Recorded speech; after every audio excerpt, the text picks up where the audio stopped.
আজকে গুরু পূর্ণিমা। তা আমরা সবাই যে যার মতো করে বাড়িতে নিজেদের মতো করে আমরা গুরুকে বন্দনা করি, গুরুর পুজো করি।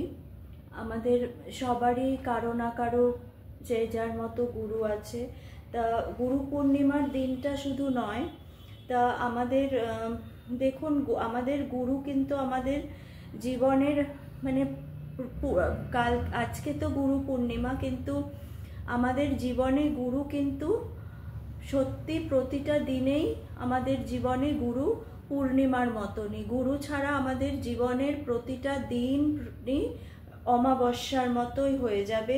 সে আমাদের পথের দিশা দেখিয়ে আমাদের সঠিক রাস্তায় নিয়ে যায় এবং আমরা তাকে আমাদের পথ প্রদর্শক হিসাবে তাকে দেখি। তিনি আমাদের কাছে ভগবান এবং শ্রী রামচন্দ্র বশিষ্ঠকে এবং শ্রীকৃষ্ণ সন্দীপনী মুনিকে এরা অবতার হওয়া সত্ত্বেও কিন্তু গুরুকে বরণ করে নিয়েছিলেন এবং আমরা সেই গুরুর পথ ধরে গুরুর দেখানো রাস্তায় এগিয়ে চলি। এবং আজকে গুরু পূর্ণিমার যে বিশেষ যে দিন, সেটা আমরা জানি যে ব্যাসদেবের যে জন্মতিথি, সেই হিসাবেই আজকের দিনটা পালন করা হয়।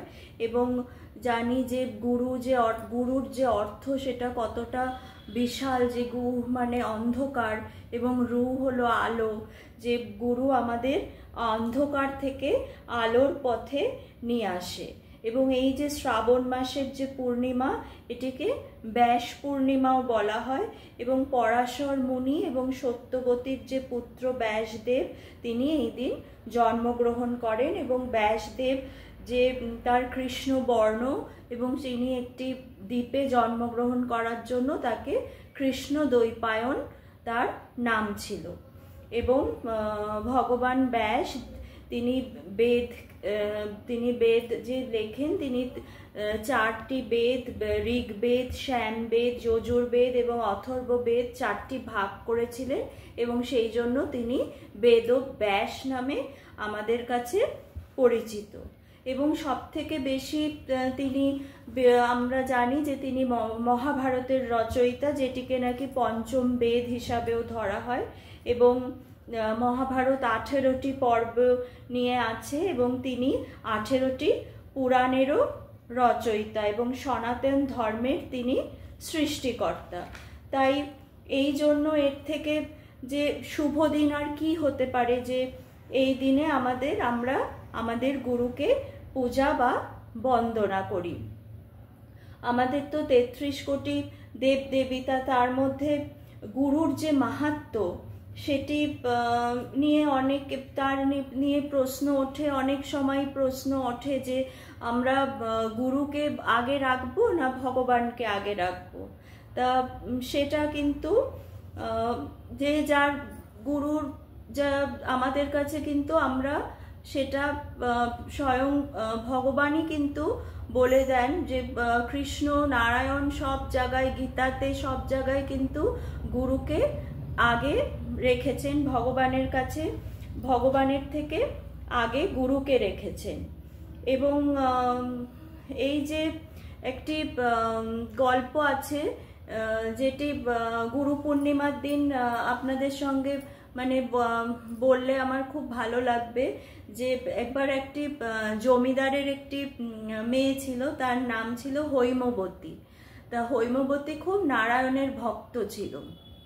তার বাবা তাকে একটি বিষ্ণু মন্দির বানিয়ে দিয়েছেন এবং সে তো ওই মন্দিরে বিষ্ণুর পূজা করে এবং খুব কাতরভাবে সে বিষ্ণুকে আকুতি মিনতি জানায় যে ভগবান, তুমি আমায় দর্শন দাও, আমার জীবনের একটাই লক্ষ্য, তোমাকে আমি দর্শন করব। এবং সে খুব নিষ্ঠা সহকারে প্রতিদিন ফুল দিয়ে, মালা দিয়ে, চন্দন দিয়ে তার পূজা করে। তার চোখের ভক্তির যে সহকারে তার চোখের জলে তার পদসিঞ্চন করে পূজা করে। তার যে বাড়ির গয়না, তার বাবা তার যত গয়না সেই দিয়ে সে বিষ্ণুকে সাজায় এবং সেইভাবে খুব ভক্তি সহকারে সে ভগবানের পুজো করে। এবার এইভাবে বছরের পর বছর কেটে যায়, সে ভগবানের দেখা পায় না, কিন্তু তার নিষ্ঠার কোনো কম নেই, সে ভগবানকে সে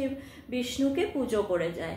এবার এটা একটা চোর কিন্তু এটি লক্ষ্য করছে যে এই মেয়েটা তো রোজ এইভাবে এসে পুজো করে এত গয়না দিয়ে, তা আমি এই গয়নাগুলো হাতাবো, কিন্তু সেটা আমি চুরি করব না, এই মেয়েটার সরলতার সুযোগ নেব।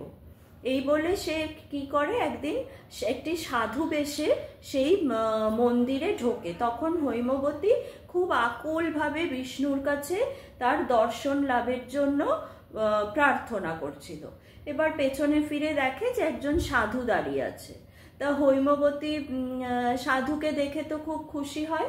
তা সাধু তাকে বলে যে আমাকে একটু জল খাওয়াবে। তা হৈমবতী সাধুর জন্য জল আনতে গেছে। তা হৈমবতীকে বলছে, তুমি যে আমাকে জল দিচ্ছ, তুমি কি দীক্ষিত? তা হৈমবতী বলছে, না আমি দীক্ষিত নই, কিন্তু আমি রোজ বিষ্ণুর পূজা করি এবং আমি খুব নিষ্ঠা সহকারে পূজা করি। তখন সেই চোররূপী সাধু তাকে বলে, তুমি নিষ্ঠা সহকারে পূজা করো, তা তুমি কি বিষ্ণুর দর্শন পেয়েছো? তা হৈমবতী বলে, না আমি তো দর্শন পাইনি। বলছে, পাবে কি করে? ভগবানের দর্শন পেতে গেলে তোমার একজন গুরুর দরকার, যে তোমাকে দীক্ষা দেবে, তোমাকে সঠিক পথে নিয়ে যাবে। তখন হৈমবতী তাকে বলে যে আপনি আমার গুরু হবেন? তা চোর তো সেই মানে উদ্দেশ্যই ছিল যে হ্যাঁ হব, কিন্তু একটা শর্ত আছে, তুমি এই কথা কাউকে জানাবে না, তুমি এক্ষুনি বাড়ি যাও, তোমার সমস্ত গয়না নিয়ে আসো, নিয়ে আমার সঙ্গে নির্জনে, তো এগুলো তো নির্জনে তোমাকে দীক্ষা দিতে হবে, আমার সঙ্গে জঙ্গলে চলো, আমি তোমাকে দীক্ষা দেব। তাই এই বলে সে হৈমবতীও তো সরল মানুষ, সে বিষ্ণুর দেখা পাওয়ার জন্য সব করতে পারে। এত বছরের তার পরিশ্রম, এত বছরের তার ইচ্ছা, সে সেই চোরের সাথে, সাধুরূপী চোরের সাথে জঙ্গলে চলে গেছে। এবার যেই জঙ্গলে গেছে, হৈমবতীকে সাধু একটা গাছের সঙ্গে দুটো হাত বেঁধে তার সমস্ত গয়না নিয়ে বলেছে যে তুমি করো, তুমি তোমার দীক্ষা মন্ত্র হলো যে তুমি হরি নাম, শ্রী হরি নাম জপ করো, এটাই তোমার দীক্ষা মন্ত্র, আর আমি এসে তোমার হাত খুলে দেবো, এছাড়া তোমার হাত কেউ খুলবে না, আমি চললাম বলে সে সব গয়না নিয়ে চলে গেছে। এবার হৈমবতী তো নাম জপ করছে। এবার তার বাবা দেখছে যে মেয়ে আসছে না, সে খুঁজতে খুঁজতে জঙ্গলে এসছে, দেখছে মেয়ের এই অবস্থা। তখন সে হাত খুলতে গেছে, বলছে না বাবা, তুমি আমার হাত খুলবে না, আমার গুরু আমার হাত বেঁধে দিয়ে গেছে, আমার হাত তুমি খুলবে না। তখন তার বাবা বলছে, এ তো চোর, তোর সব গয়না চুরি। বলছে না, আমার গুরু আমার হাত বেঁধে দিয়ে গেছে, তুমি আমার হাত খুলবে না। তখন তো তার বাবা কাঁদতে কাঁদতে ঘরে চলে গেছে। এদিকে মন্দিরে পুজো হচ্ছে না, আরতি হচ্ছে না। নারায়ণ তো নারদ মুনিকে বলছে, কি ব্যাপার, আমার পুজো হচ্ছে না, হৈমবতী কোথায়? তা নারায়ণ বলছে, প্রভু আপনি তো সবই জানেন, আপনি জানেন না যে হৈমবতীকে জঙ্গলে এরকম বেঁধে রেখেছে? তা নারায়ণ বলছে, নারদকে পাঠিয়েছে যে যাও তুমি এক্ষুনি গিয়ে ওর হাত খুলে দিয়ে এসো। তা নারদ মুনি তো গেছেন, গিয়ে নারদ মুনিকে দেখে তো হৈমবতী খুব খুশি হয়েছে, তাকে প্রণাম করতে পারছে না, হাত বাঁধা, তো মনেই তাকে, মুখেই তাকে তার বন্দনা করেছেন।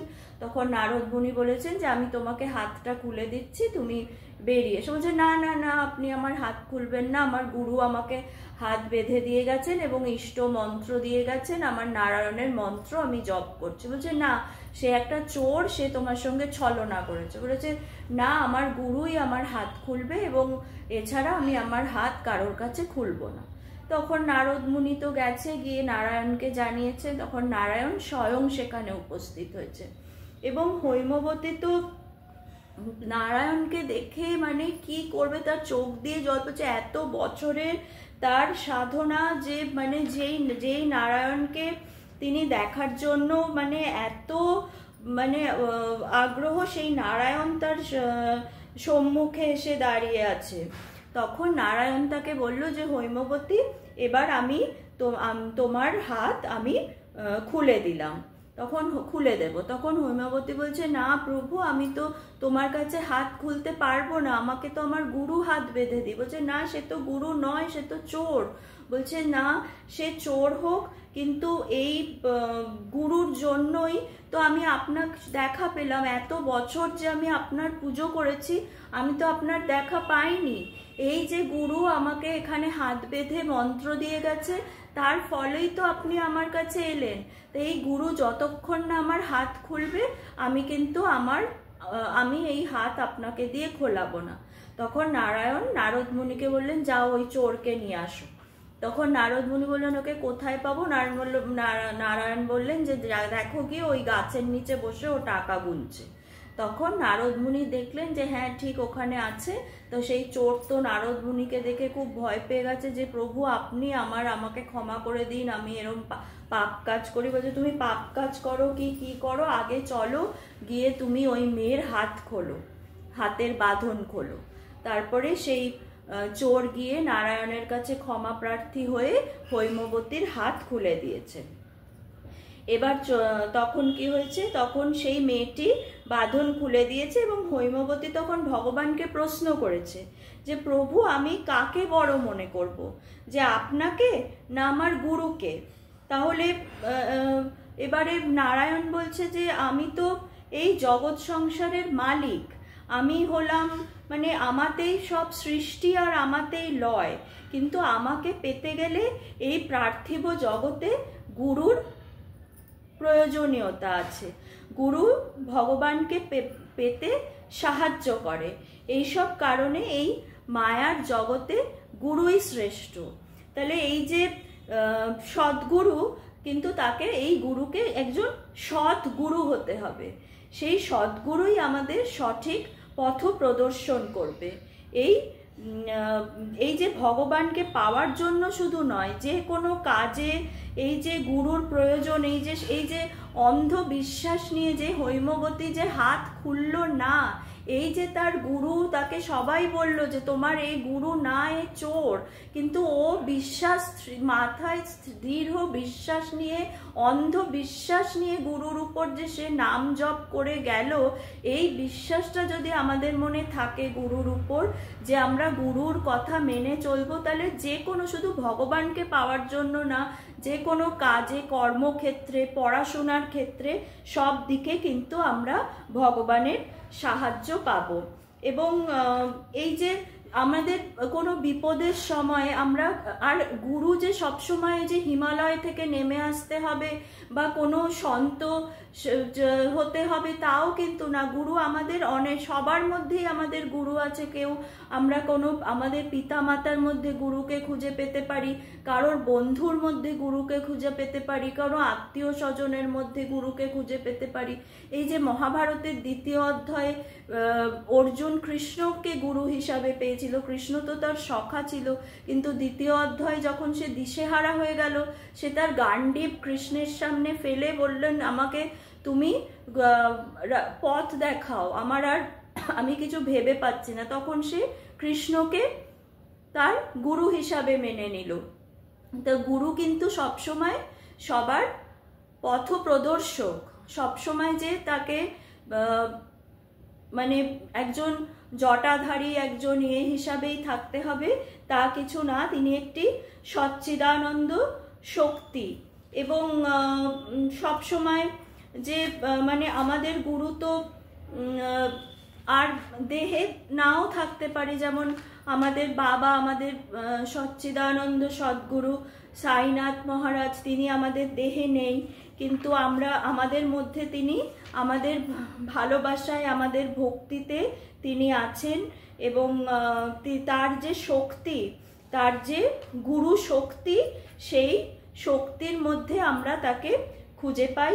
যে কবিরের একটি দোহা আছে যে, गुरु गोविंद दोनों खड़े, काहे लागू पाए, बलिहारी गुरु आपने, गोविंद दियो बताए कबीरा, गोविंद दियो बता।